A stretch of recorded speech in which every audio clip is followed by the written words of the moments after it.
એને તો હું બોલું છું, obviously, it's a big part of your life. Tarak Mehta Ka Ulta Chashma. of course. It's a fun experience. I mean, we all loved watching you on the silver screen for such a long time, and we really miss you there. Right, guys? Yes.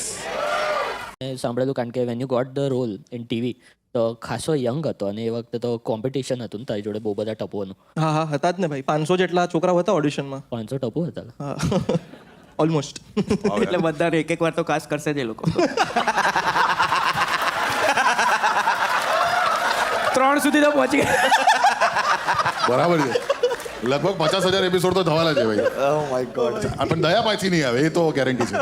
ભાઈ પણ also પેલું Pushpa ઇમ્પોસિબલમાં negative character કર્યું છે હા, તો last એ year. હવે લોકો કેવી રીતે લે છે એ કેરેક્ટરને પ્રેમ અરે એક દાદી મળ્યા મને, જે આમ ઓલું હોય ને પુષ્પા ઇમ્પોસિબલ જે સિરિયલ છે, કેવું આમ એકદમ ઘરગથ્થી સિરિયલ છે, આમ બધાને રોજ જે રાતના જોવું ઓલું ગમે છે. એમાં હું નેગેટિવ છું અને આમ બધું આમ દિમાગ કી નસ પડી જાય ને બધા ડાયલોગ્સ ને બધા ખતરનાક હતા. તો મને એક દાદી મળ્યા, પુષ્પાને આવી રીતે હેરાન કરાય, મને ખબર નથી પડતી.